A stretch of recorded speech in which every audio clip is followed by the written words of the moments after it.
Você olha para trás, o que sente, o que ficou, que não lhe serve mais. Talvez seja agora a melhor das horas pra recomeçar. Seja o que for, o pior passou. Vem ser quem sempre sonhou, dar a vida à sua mão, perceber que a gentileza é oração. Vem ouvir a nova canção, implantar o evangelho de vez no mais sagrado templo. Coração, vem ser quem sempre sonhou, dar a vida à sua mão, perceber que a gentileza é oração.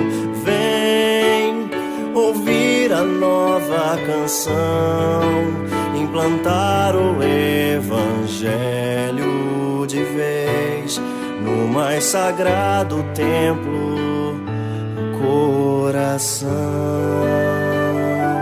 o coração, o coração.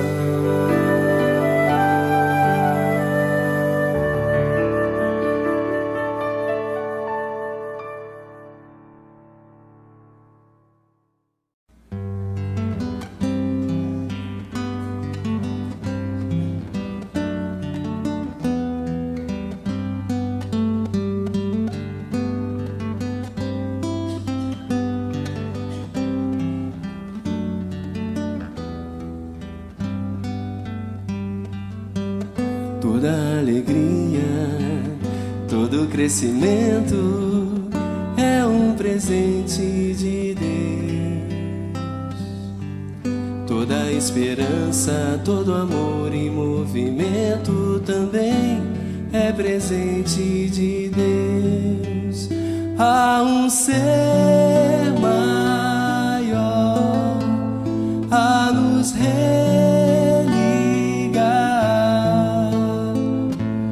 fonte de tudo e de todos, Ele pode, Ele sabe, Ele está.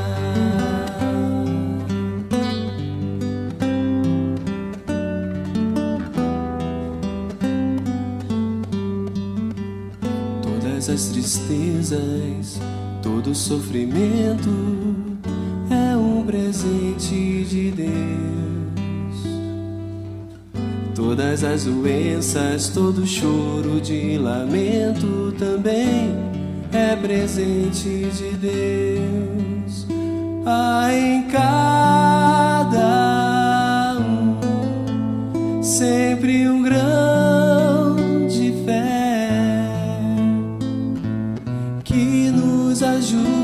a seguir, pois Deus é justo, Ele é bom, Ele é.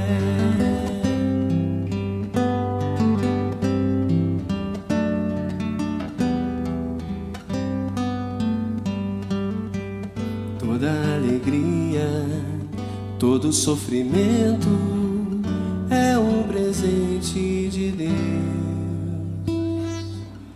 Toda esperança e todo choro de lamento também é presente de Deus.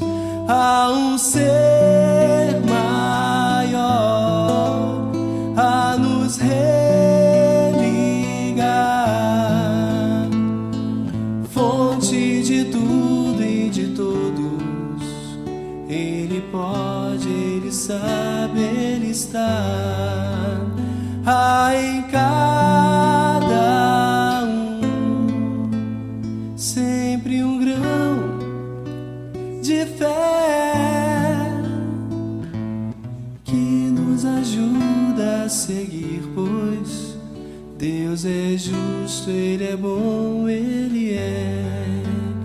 Ele pode, Ele sabe, Ele está. Ele é justo, Ele é bom, Ele é.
De paz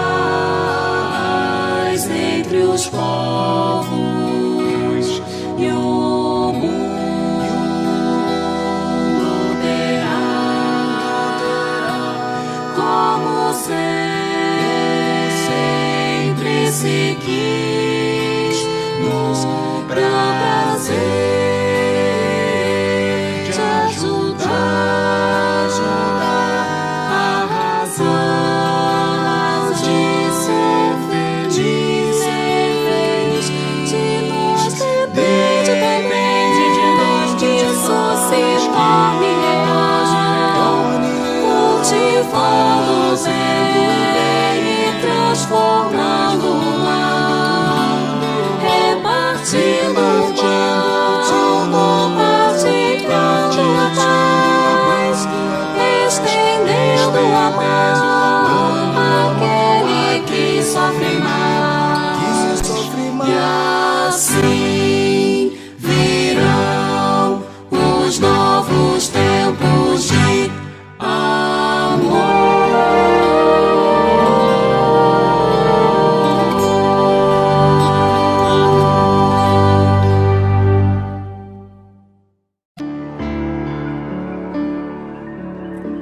Senhor, aqui estou a te pedir por todos que buscam e querem ser felizes sem mesmo perceber que a felicidade está em você. Pelos que sofrem perseguição, pelos que vivem a perseguir, pelos que choram em aflição, pelos que causam o pranto do irmão.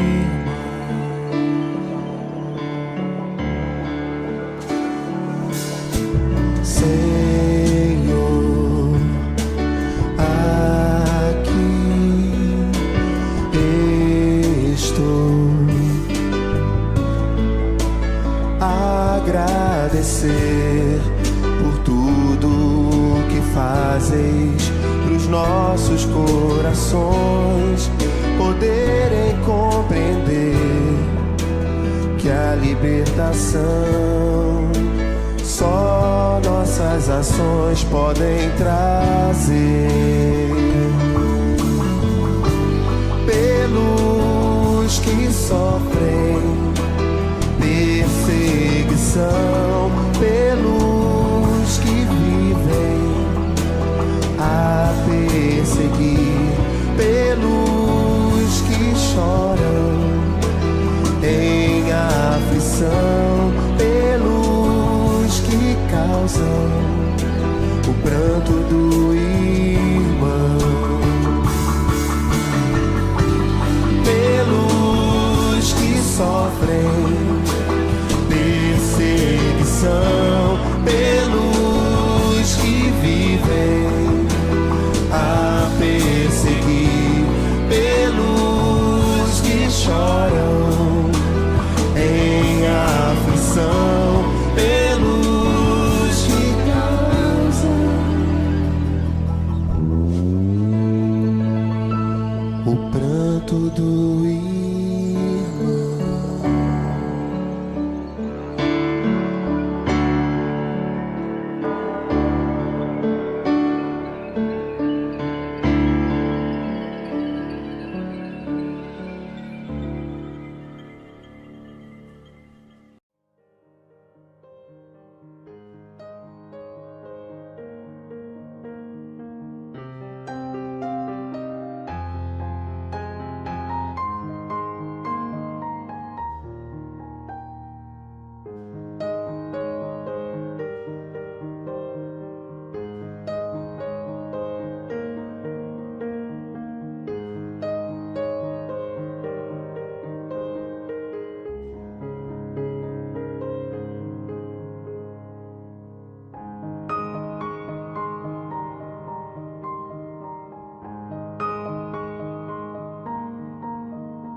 Olá, pessoal! Mais uma vez o ano voou, né? Um ano diferente.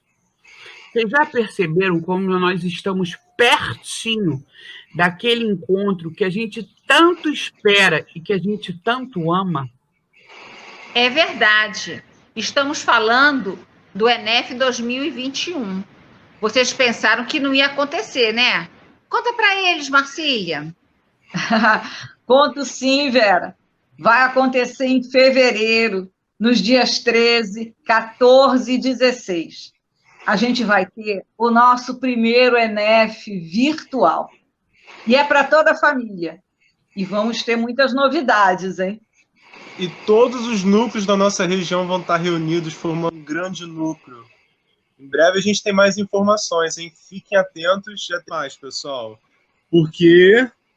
Até mais. Juntos! Nós somos... ENEF!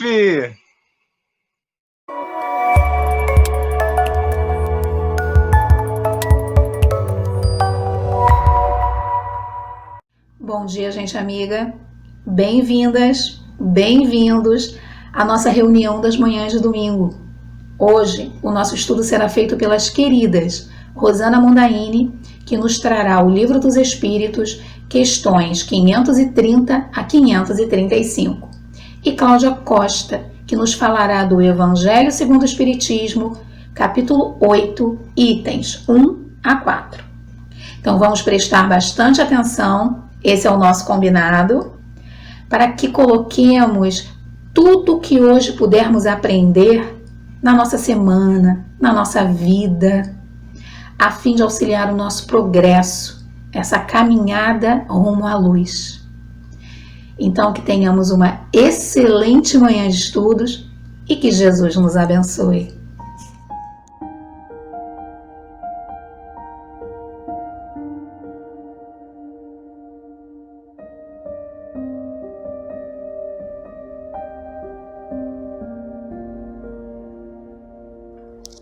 Do livro Fonte Viva, Psicografia de Francisco Cândido Xavier, pelo Espírito Emmanuel. Indagação oportuna. Disse-lhes: recebeste vós o Espírito Santo quando crestes? Atos capítulo 19, versículo 2. A pergunta apostólica vibra ainda em todas as direções, com a maior oportunidade nos círculos do cristianismo. Em toda parte, há pessoas que começam a crer e que já creem nas mais variadas situações. Aqui, alguém aceita, aparentemente, o Evangelho para ser agradável às relações sociais. Ali, o indagador procura o campo da fé, tentando acertar problemas intelectuais que considera importantes. Além, o enfermo recebe o socorro da caridade e se declara seguidor da Boa Nova, guiando-se pelas impressões de alívio físico. Amanhã, todavia, ressurgem tão insatisfeitos e tão desesperados quanto antes. Nos arraiais do Espiritismo, tais fenômenos são frequentes. Encontramos grande número de companheiros que se afirmam pessoas de fé, por haverem identificado a sobrevivência de algum parente desencarnado, porque se livraram de alguma dor de cabeça ou porque obtiveram solução para certos problemas da luta material. Contudo, amanhã prosseguem duvidando de amigos espirituais e de médiuns respeitáveis, acolhem novas enfermidades ou se perdem através de novos labirintos do aprendizado humano. A interrogação de Paulo continua cheia de atualidade. Que espécie de espírito recebemos no ato de crer na orientação de Jesus? O da fascinação? O da indolência? O da pesquisa inútil? O da reprovação sistemática às experiências dos outros? Se não abrigarmos o espírito de santificação que nos melhore e nos renove para o Cristo, a nossa fé representa frágil candeia, suscetível de apagar-se ao primeiro golpe de vento.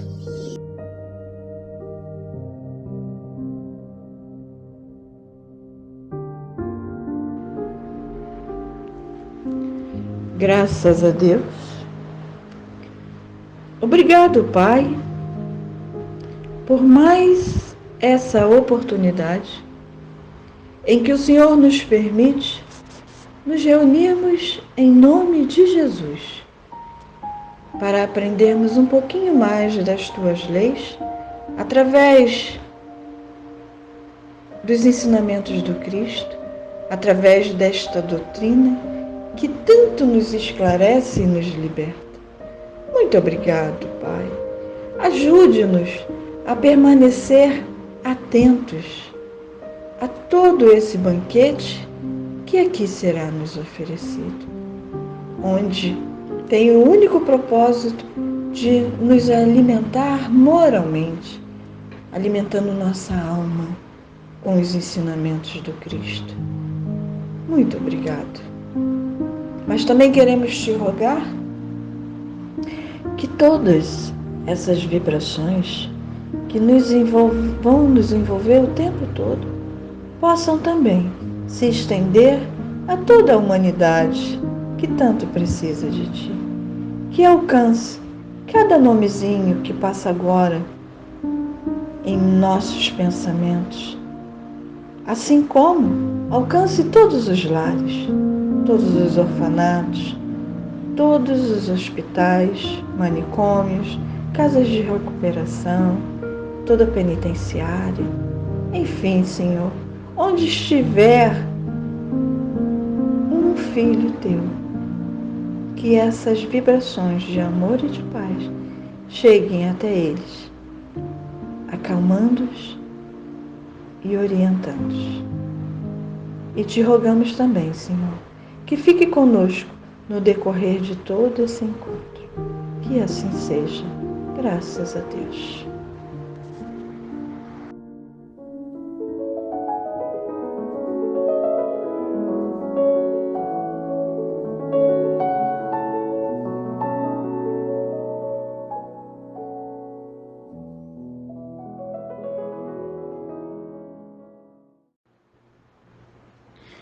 Bom dia a todos. É com muita alegria que nós vamos dar continuidade ao estudo do Livro dos Espíritos, o capítulo 9, que tem como título Da Intervenção dos Espíritos no Mundo Corporal. E hoje nós vamos falar um pouquinho das questões 530 a 535, que está inserida no título A Influência dos Espíritos nos Acontecimentos da Vida.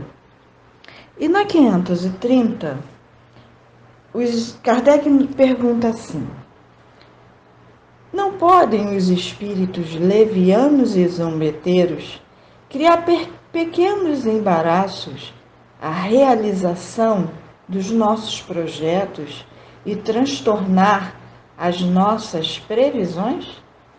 Serão eles, numa palavra, os causadores do que chamamos pequenas misérias da vida humana? E os espíritos responderam a Kardec: eles se comprazem em vos causar aborrecimentos que representam para vós provas destinadas a exercitar a vossa paciência. Cansam-se, porém, quando veem que nada conseguem. Entretanto, não seria justo nem acertado imputar-lhes todas as decepções que experimentas e de que sois os principais culpados pela vossa irreflexão. Fica certo de que se a tua louça se quebra, é mais por desazo teu do que por culpa dos espíritos. Na subpergunta A, ele faz assim: destes, os que provocam contrariedade obram impelidos por animosidade pessoal ou assim procedem contra qualquer sem motivo determinado por pura malícia? E os espíritos respondem: por uma e outra coisa. Às vezes, os que assim vos molestam são inimigos que granjeastes nesta ou em precedente existência. Doutras vezes, nenhum motivo há. E uma outra coisa também é que nós temos que aprender é que esses irmãos que influenciam nas nossas vidas e que nos habituamos de chamá-los de obsessores, na verdade eles não são nossos obsessores. Na verdade eles são os nossos aliados, verdadeiros amigos até. Porque se prestarmos atenção, é através dele que nós buscamos a solução do nosso problema.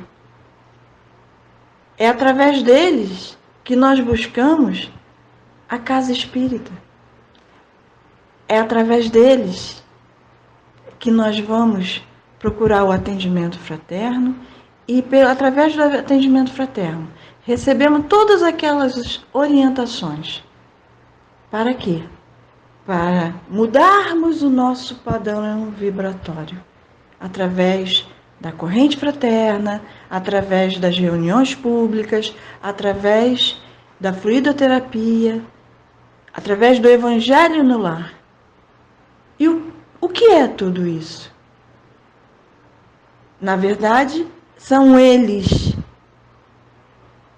que nos convidam a ter um encontro com Jesus através do evangelho. Do evangelho terapia. Então, o que a gente precisa é mudar o nosso olhar para com esses irmãos.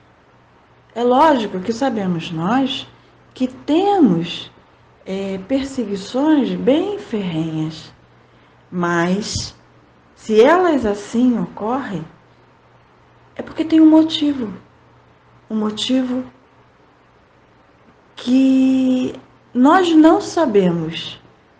Nós atribuímos a ser injusto, mas com certeza, no mundo pode haver até injustiça, mas não há injustiçados. E a gente precisa aprender, entender o que isso significa.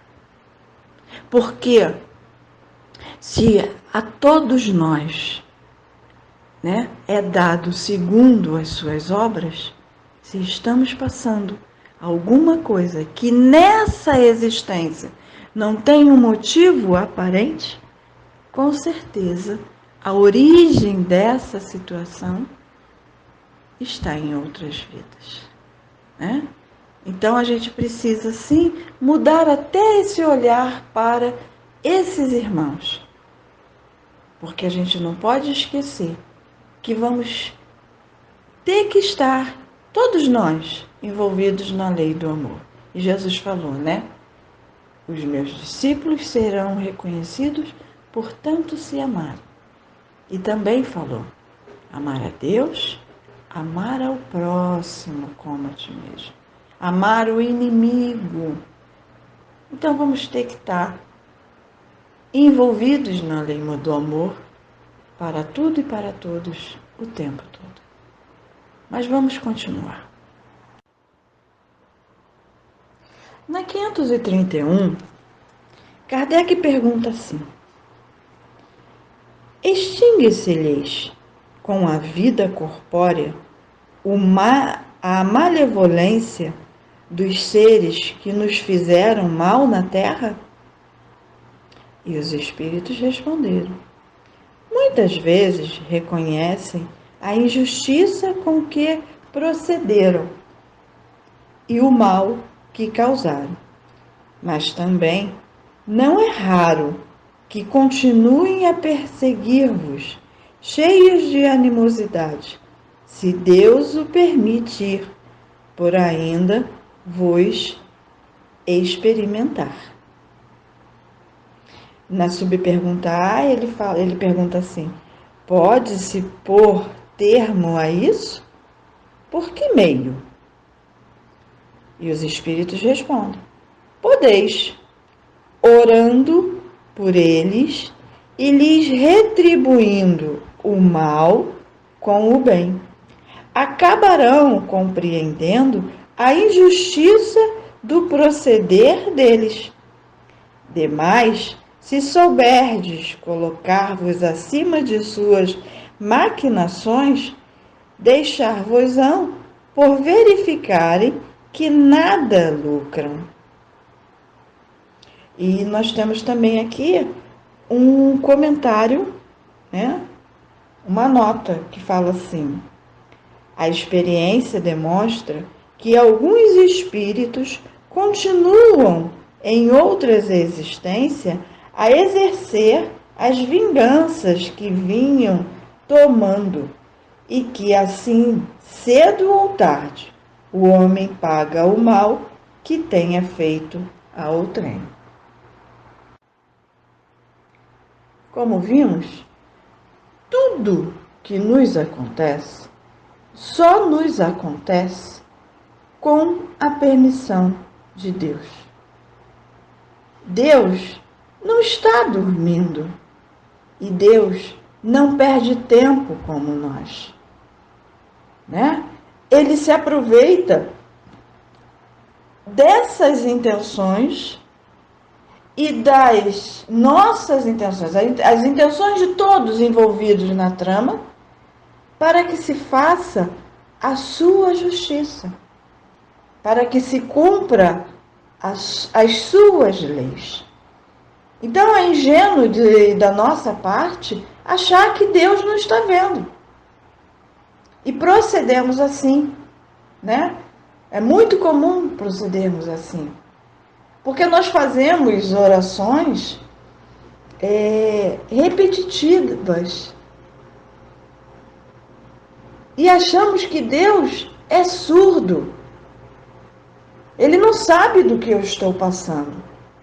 Porque além de repetir a minha oração, eu ainda digo para Ele como eu quero que a cura se suceda.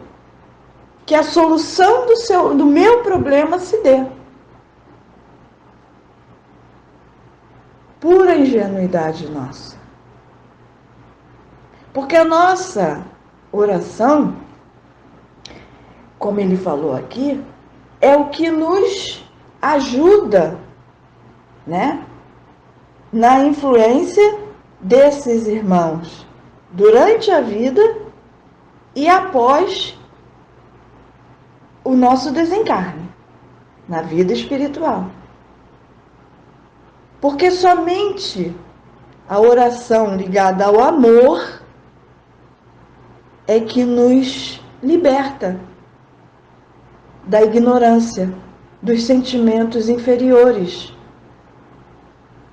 Porque a gente acha que as pessoas de má vida, né? As pessoas que não estão ligadas ao bem, que elas não oram. Lê do engano, né? Aquele que tem a intenção de praticar um crime, ele também se benze, ele faz o sinal da cruz, ele também pede proteção a Deus. Por quê? Porque a ideia de Deus é inato no ser humano, independente, né, de que lado ele está, do que ele esteja fazendo. Então ele também pede proteção a Deus. Mas aí não cabe a nós, né, julgar se Deus está ajudando ou não. Eu só quis falar isso para mostrar que todos nós nos ligamos a Deus através da oração. Mas se Deus vai atender ou não os nossos pedidos, aí já são outros 500. Mas se Ele não atender do jeito que eu pedi, podemos ter certeza de que Ele está vendo. E se o meu desafio, o meu problema ainda está acontecendo, é porque ainda tem alguma lição que eu preciso aprender. Isso é muito comum, né? Quando nós estamos doentes, que nós muitas das vezes pedimos a cura, mas pedimos a cura para quê? Somente para ficarmos livres da doença? Ou pedimos a cura porque já aprendemos a lição que a doença veio trazer? Então a gente tem que refletir sobre todas essas coisas. Porque, como ele disse aqui, Deus o permite por ainda vos experimentar. Então, tudo que nos acontece, toda a influenciação que podemos receber desses irmãos, é com a permissão de Deus. Não é para nos punir. Não. É para nos ensinar.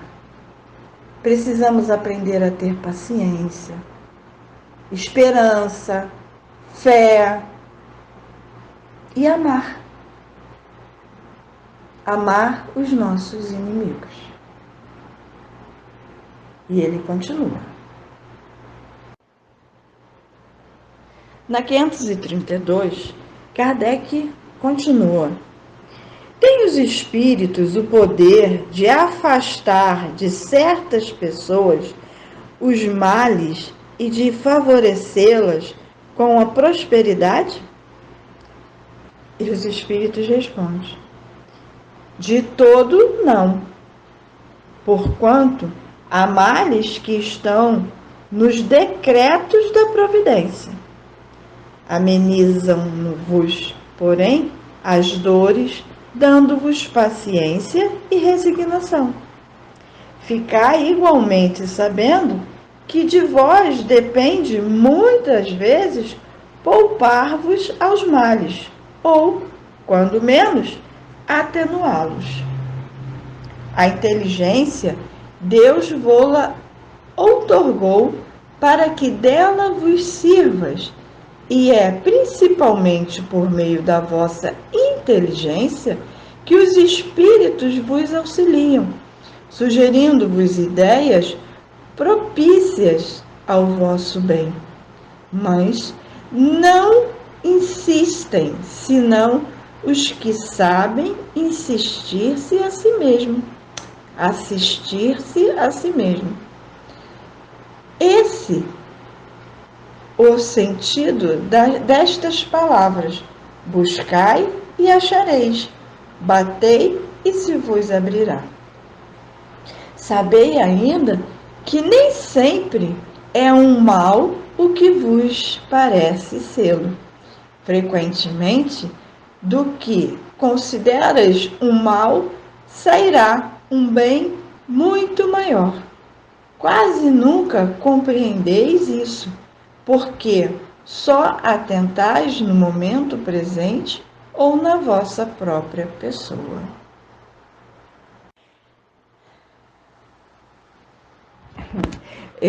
Para muitos de nós é muito difícil aceitar que, como espíritos, ainda estamos na fase da infância.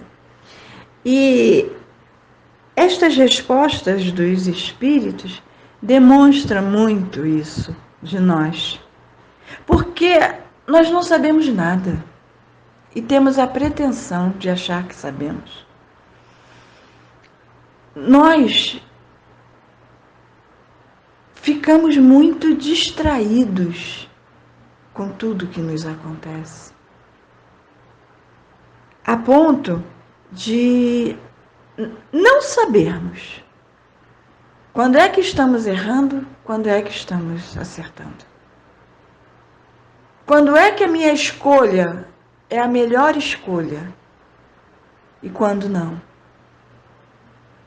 Nós não sabemos né? Porque muitas das vezes, Emmanuel, ele nos fala isso com muita frequência, toda vez que achamos que estamos acertando, estamos errando. E toda vez que achamos que estamos errando, estamos acertando. E a gente nunca sabe. Porque ainda não temos maturidade espiritual, maturidade emocional para lidar com toda essa verdade. Basta olhar essas respostas. E quantas dificuldades temos para aceitar isso? Em aceitar que não somos donos de nós mesmos. E que o livre-arbítrio que nós temos, na verdade, só utilizamos 5% dele. E já nos atrapalhamos. Imagine se fosse mais. E não é vergonhoso nada disso, porque somos espíritos em evolução.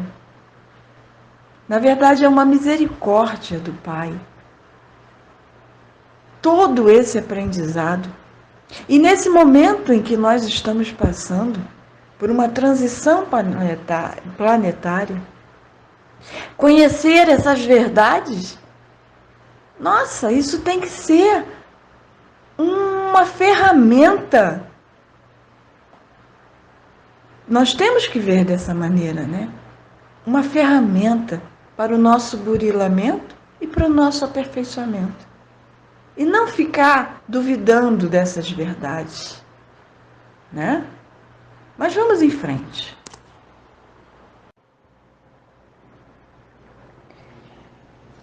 Na 533 ele pergunta assim: podem os espíritos fazer que obtenham riquezas os que lhe pedem que assim aconteça?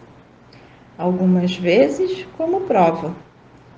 Quase sempre, porém, recusam, como se recusa a criança, a satisfação de um pedido inconsiderado.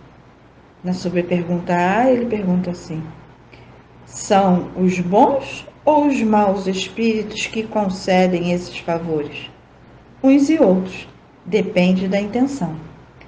As mais das vezes, entretanto, os que os concedem são os espíritos que vos querem arrastar para o mal e que encontram meio fácil de o conseguirem, facilitando-vos os gozos que a riqueza proporciona.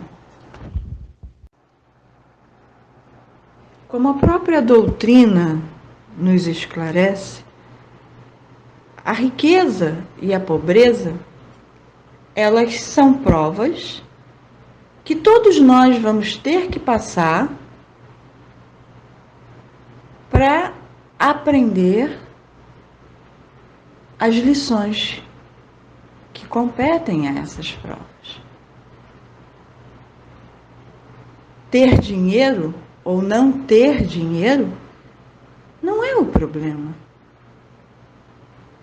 O problema está em como eu passo por essas situações.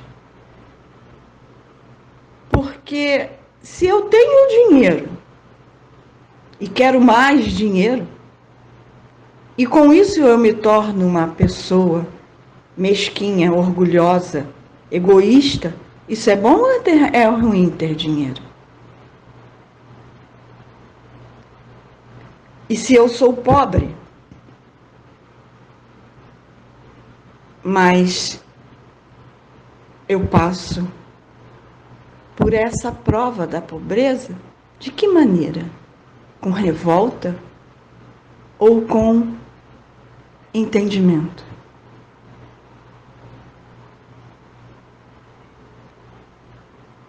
Nós precisamos sim saber o que nós pedimos. Porque quantos pedem o dinheiro e se perdem? Perdem tudo, até mesmo a própria vida, ou tiram a vida de outros. Então, eu acho que a gente precisa aprender a pedir, né? Porque com certeza Deus, ele sabe o que é melhor para nós. Não que ter dinheiro seja ruim e que todas as pessoas que têm dinheiro são egoístas, mesquinhas. Não, não é isso que eu estou falando. Mas que tem uma grande possibilidade de se tornar isso tem. Assim como não ter o dinheiro também me proporciona ser mesquinho. Porque também tem muito pobre e egoísta. Então isso tudo nos é dado de acordo com as nossas necessidades. E podemos sim nos iludir pedindo a esses irmãos que nos ajudem a ter dinheiro, achando que com isso vai resolver todos os nossos problemas. E não é assim, né? Nós sabemos.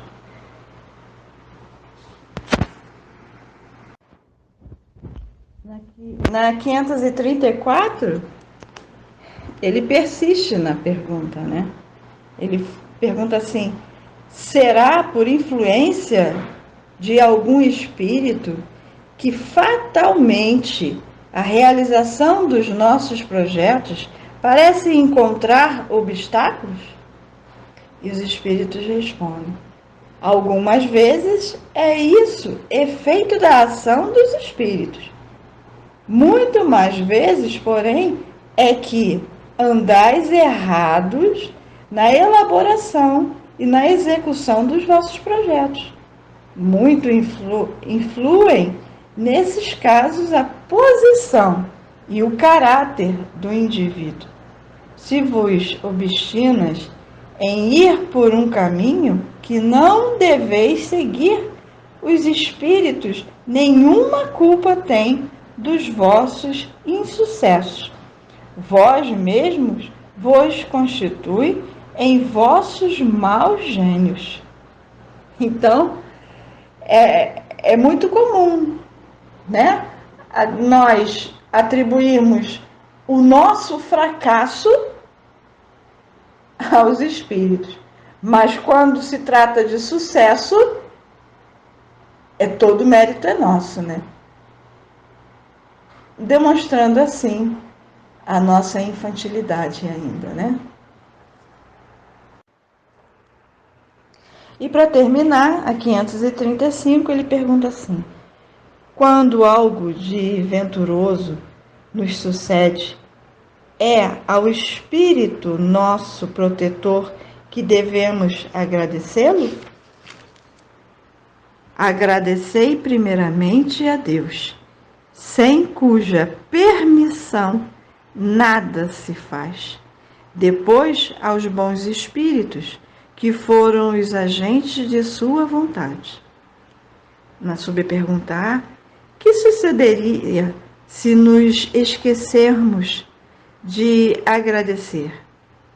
O que sucede aos ingratos. Na B, ele pergunta assim: no entanto, pessoas há que não pedem nem agradecem, e às quais tudo sai bem. Assim é, de fato, mas importa ver o fim.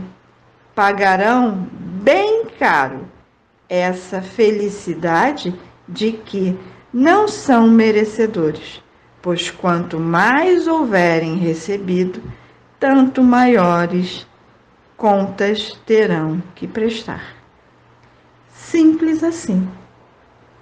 Por isso, como nos diz o Antigo Testamento, em tudo dai graça.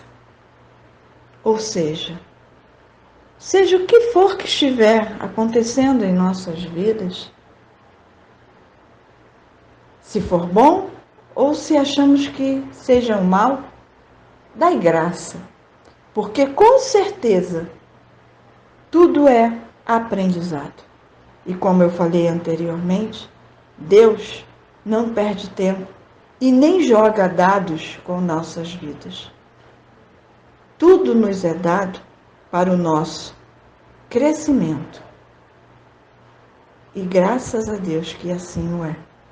Porque com certeza, hoje, nós somos muito melhores do que ontem. Pode não parecer, mas somos. Pois essa é a nossa melhor encarnação. Era isso que eu tinha que trazer para vocês na manhã de hoje. E agradeço mais uma vez a oportunidade. Bom dia a todos. Fiquem com Deus.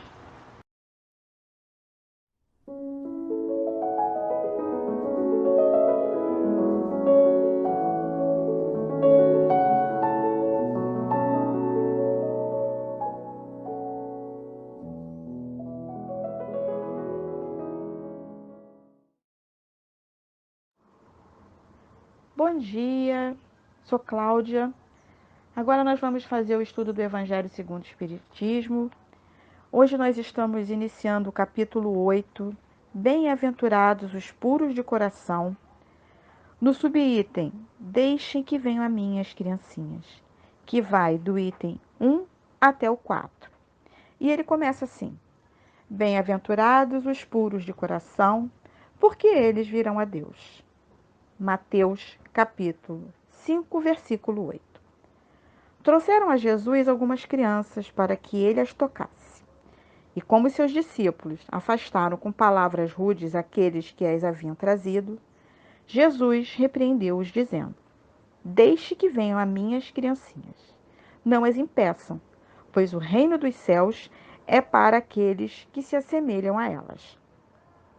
Em verdade eu digo a vocês, todo aquele que não tiver a humildade e a pureza de uma criança não entrará no reino de Deus. E depois de abraçá-las, abençoou-as, impondo-lhe as mãos. Marcos, capítulo 10, versículos de 13 a 16. Bem, nós já conhecemos essa passagem, né? Do Sermão da Montanha, quando Jesus faz a citação das bem-aventuranças. As bem-aventuranças que são lindíssimas, né? E elas consolidam os ensinamentos, os exemplos que Jesus nos trouxe, que Jesus nos deixou, né? Porque Jesus nos fala de quê? Jesus nos fala de amor.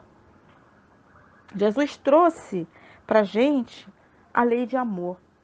E quando ele faz o Sermão do Monte, é como se estivesse roteirizando, deixando para a gente o caminho a seguir para que nós pudéssemos ter um caminho, né, um roteiro para essas bem-aventuranças. Porque o sermão da montanha, ele é um padrão de conduta. Ele nos traz a consciência de uma mudança interior, de uma transformação interior. Jesus, quando ele traz a lei de amor, ele vem falar de algo que era novo. Amar ao próximo, amar a Deus, respeitar o próximo, tudo isso era novo. Então, Jesus vem, quando ele traz esse sermão, ele vem trazendo um despertamento para dentro de cada um.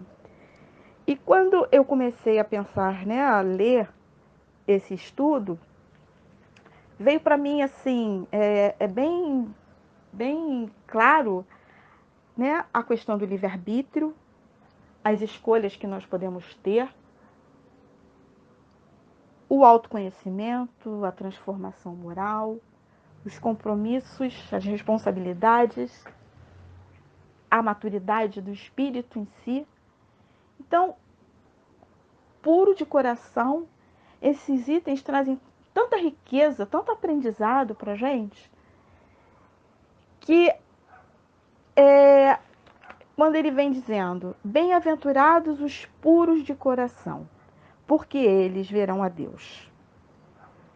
ver a Deus, né? Reino dos céus.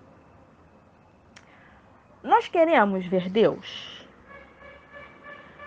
Como nós podemos ver Deus? E onde está Deus? E Jesus nos diz que para ver Deus, para entrar no reino dos céus, nós precisamos ter o coração puro, sermos simples, sermos humildes, essa simplicidade do coração. E a doutrina nos esclarece que Deus está em nossa consciência. E sendo assim, se Ele está em nossa consciência, Ele está dentro de nós. Então, o ingresso para vermos Deus está dentro de cada um de nós. Vai depender de cada um. Humberto Roden, no livro Sermão da Montanha, ele nos define o que é puro de coração. E ele fala assim: puro de coração é aquele que se libertou, não só dos objetos externos, mas também do sujeito interno, daquilo tudo que ele idolatrava como sendo seu. Se nós prestarmos bem atenção nos nossos comportamentos, nós sabemos que nós temos, né? As nossas virtudes e as nossas más tendências, né? Ou seja, a nossa questão de julgar, a nossa maledicência, né? São características ainda, a nossa intolerância, a nossa pouca paciência. Então, são características nossas que muitas das vezes nós ainda ou não percebemos ou nós achamos que faz parte da nossa personalidade, né? Muitas vezes, né, a gente se pega falando assim: ah, mas se fosse comigo, não fazia desse jeito. É como se não tivéssemos a oportunidade de deixar aquilo que eu penso que é meu. E Humberto Roden continua dizendo que quem se libertou dos bens materiais possui o reino dos céus. Porque o seu reino já não é desse mundo. Esse vai ter a certeza de ver a Deus. Verá o verdadeiro Deus. Porque ele olha para além do seu eu. Ou seja, ele vê muito mais, ele começa a se conhecer, ele começa a se transformar, né? Porque nós estamos o quê? Nos esforçando para se transformar. E ele continua dizendo: ninguém pode compreender senão aquilo que ele vive ou é no seu íntimo ser. Ou seja, cada um tem as suas experiências, cada um tem as suas histórias, cada um tem as suas vivências. Cada um de nós tem a sua escolha. E Humberto Roden dizendo que para a gente ter essa pureza de coração, para ver a Deus, que ver o reino de Deus são expressões típicas que Jesus usa para designar a experiência direta da realidade eterna. O contato íntimo com ela. Outros creem em Deus, mas só o puro de coração vê a Deus. O simples crer, embora necessário, como estágio preliminar, não é suficiente para a definitiva redenção do homem. Bem-aventurados os puros de coração, porque eles verão a Deus. Rodolfo Caligares, no livro Sermão da Montanha, também fala um pouco mais para a gente sobre esse reino dos céus.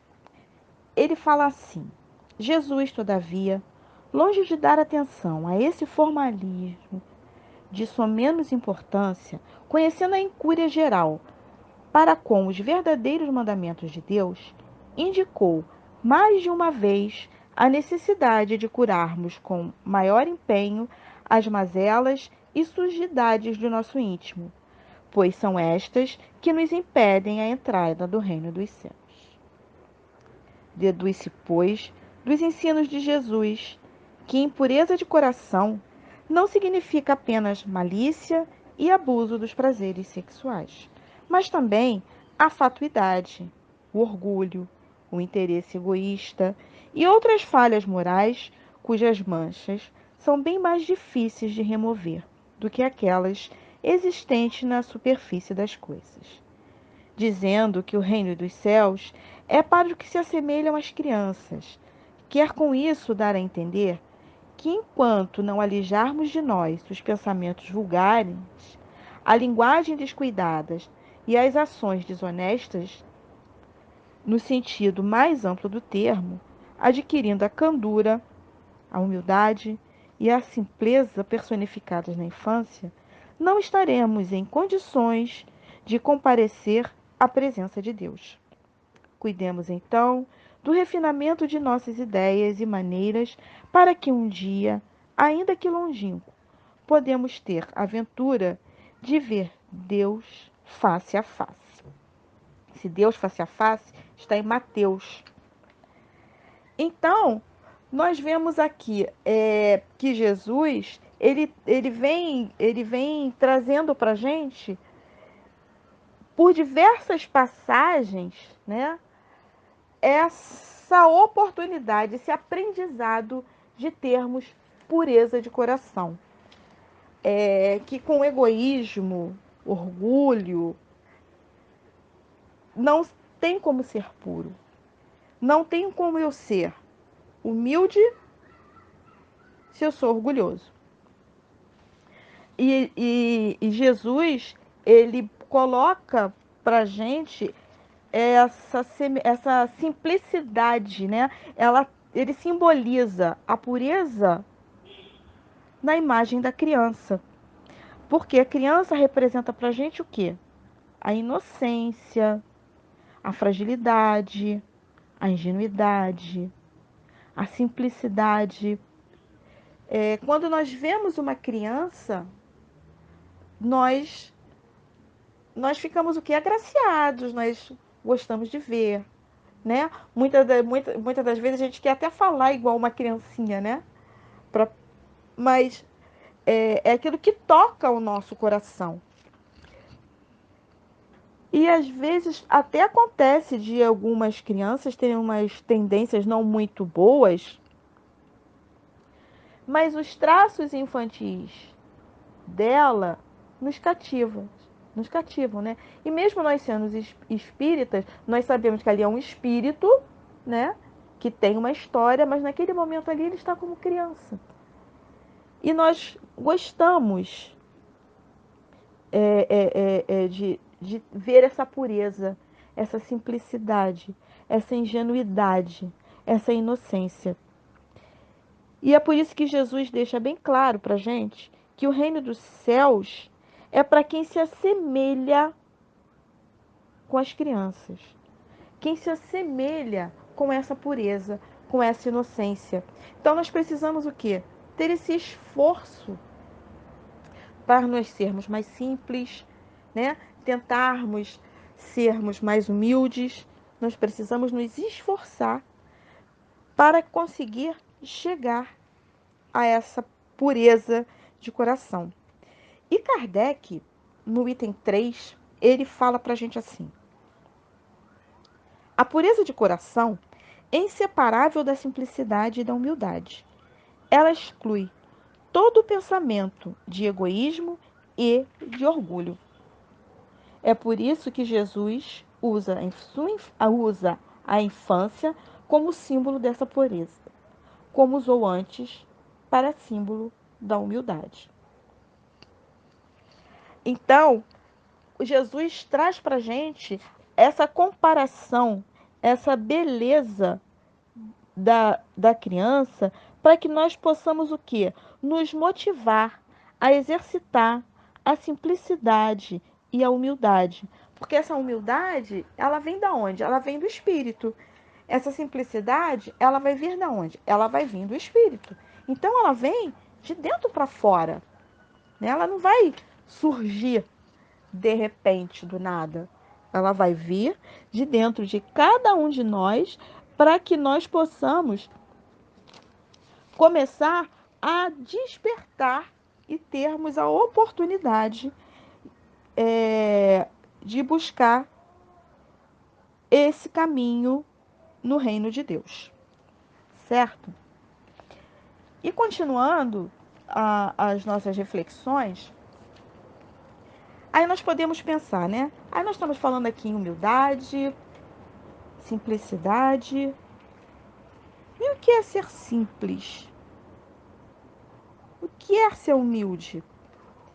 Então, simples, né? É básico, é natural, é tudo que eu não complico. E o ser humilde é a característica de quem assume, né, os seus compromissos, as suas responsabilidades, mas sem arrogância. Aquele que reconhece as suas limitações, é modesto, não tem aquele orgulho, não tem aquela soberba. Quantas personalidades no nosso tempo a gente admirou com essa humildade, com essa simplicidade? Nós vimos Chico, Madre Teresa, Irmã Dulce. São personalidades, são pessoas, são espíritos que viveram do nosso tempo. Então a gente tem que ter sempre claro que essa oportunidade é para todos nós e que não está distante. Não está lá em Jesus, está aqui para todos nós. E nós sabemos que o Evangelho é um roteiro de ensinamento moral trazido por Jesus. E é sempre atual, está sempre presente. Mas nós é que precisamos ter o hábito de colocar em prática esses ensinamentos. Exercitar tudo que o Evangelho nos traz, tudo que o Evangelho nos proporciona. E essa humildade que vem de dentro de cada um de nós é que nós precisamos desenvolver para que possamos ser puros de coração. Mas para que a gente possa desenvolver, nós precisamos buscar o melhor dentro de nós. Nós precisamos extrair o melhor dentro de nós. Porque Deus é misericordioso, Ele oferece para cada um de nós a oportunidade de recomeço. Oferece para a gente a oportunidade de refazer, de se reorganizar. Nos dá várias oportunidades através de reencarnações. E quando nós reencarnamos, nós não reencarnamos sozinhos, né? Nós temos uma família, nós temos sempre alguém que vai ser responsável naquele momento para nos orientar, para nos conduzir.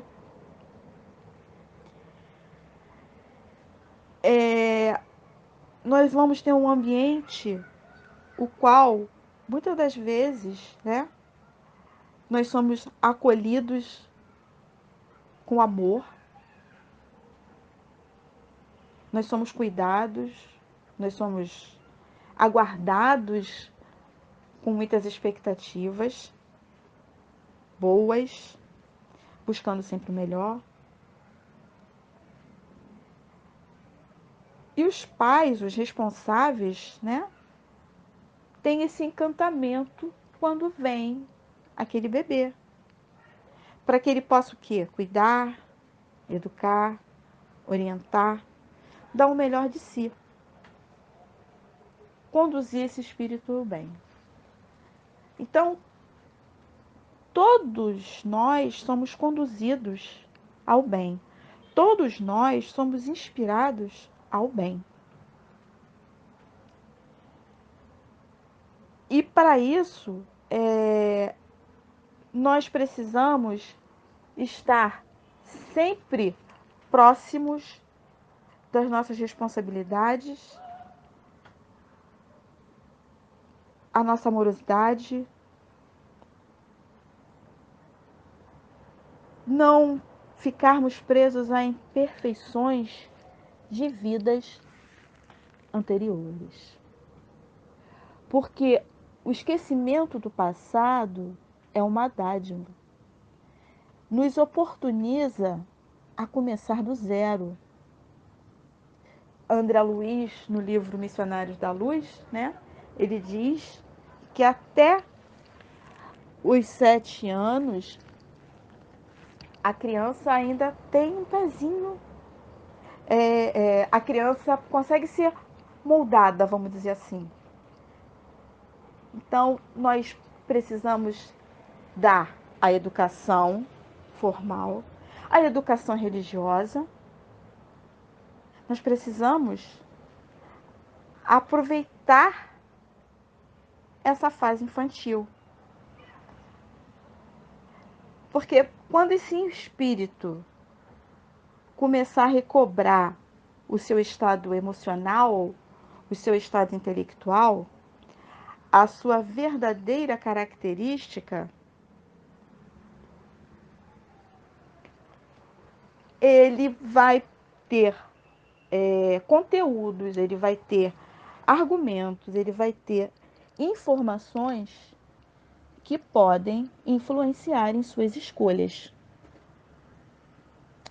Então, a gente pode dizer que a infância é um tempo onde o espírito ele está ali em repouso, absorvendo, sendo moldado, igual uma esponjinha que ele vai recebendo. Ele não tem muita liberdade para manifestar as suas tendências. Porque o corpo dele é pequeno. O corpo dele fisicamente não vai comportar um pensamento, uma estrutura muito maior. Então, nada é à toa, tá? É por isso que esse período é acessível para que a gente consiga fazer com que esse espírito progrida. Para que fazer com que esse espírito possa reprimir as suas más tendências. Para que nós possamos auxiliar a esse espírito a progredir. Para que esse espírito ele possa ter a sua reforma, a sua transformação quando chegar o seu momento de despertar. Por isso é tão importante, além da educação formal, nós darmos sim a formação religiosa. Eu vou esperar quando ele crescer, ele vai escolher. Não. Né? O exemplo arrasta. Eu não posso pegar o meu filho, colocar numa escola de evangelização e eu não frequento em nenhum momento o ambiente espírita, eu não tenho um comportamento espírita, eu não tenho uma conduta espírita adequada. Como é que eu vou querer auxiliar aquele irmão?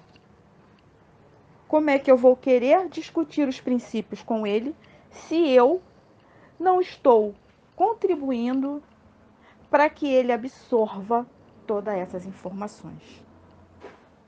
Então, quando Jesus vem nos trazendo puros de coração, ele quer que nós aprendamos a sermos melhores a cada dia, a cada momento, a cada tempo.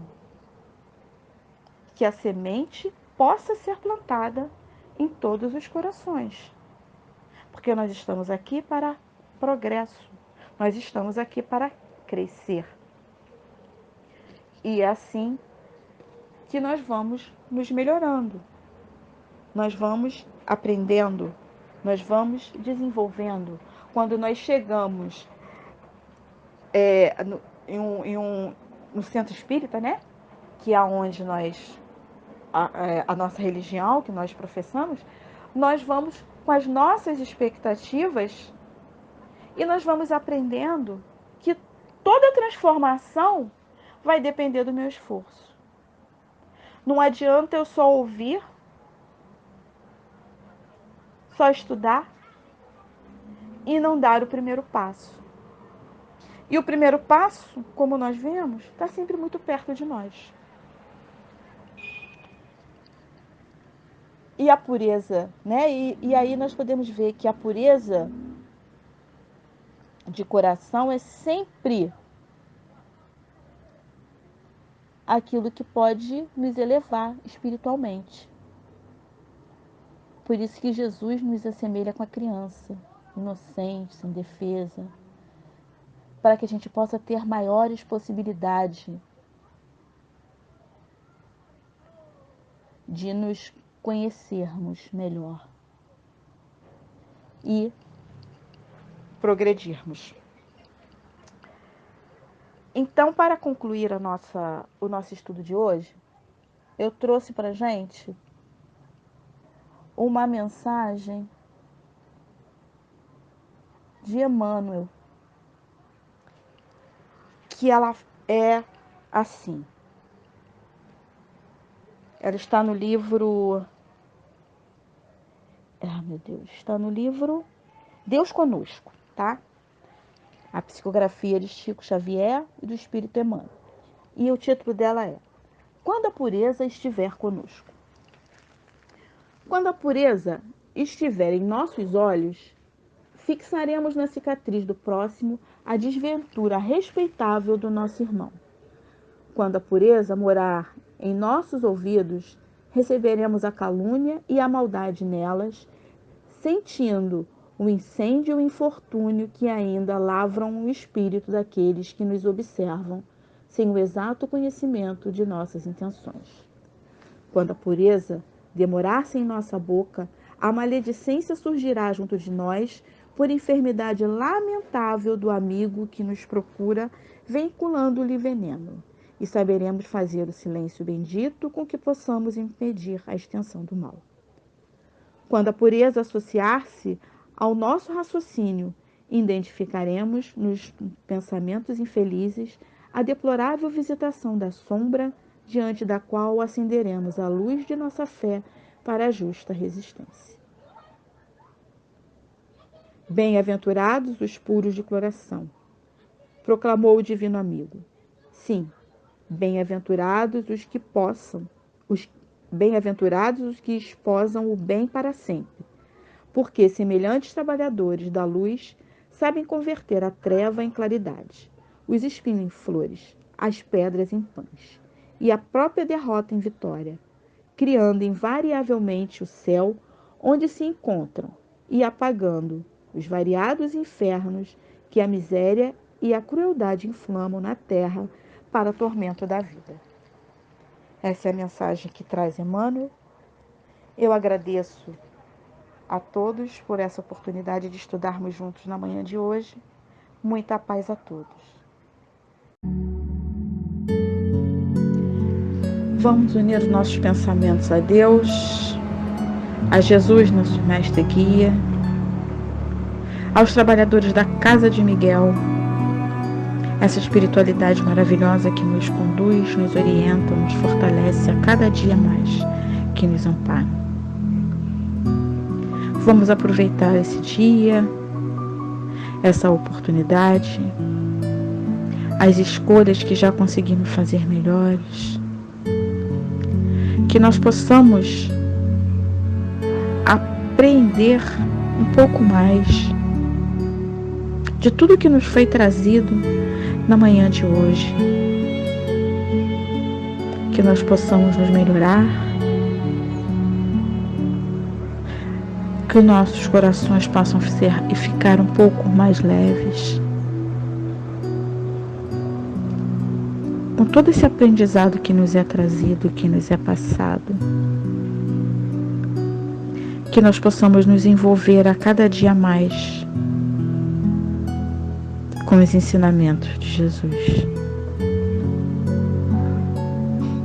Mestre amigo, fortaleça cada coração, fortaleça cada pensamento.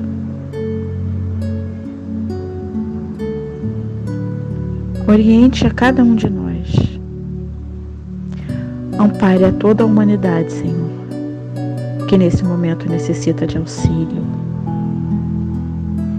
necessita de forças. Que cada um possa ser socorrido em suas necessidades, atendidos diante de seus merecimentos. Que a sua luz, Senhor, se faça presente a cada cantinho desse planeta, em cada coração, fortalecendo a cada um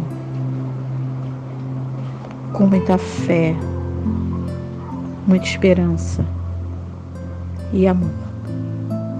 Que a sua luz se faça presente hoje e sempre. Que assim seja. Graças a Deus, graças a Jesus. Graças a Deus.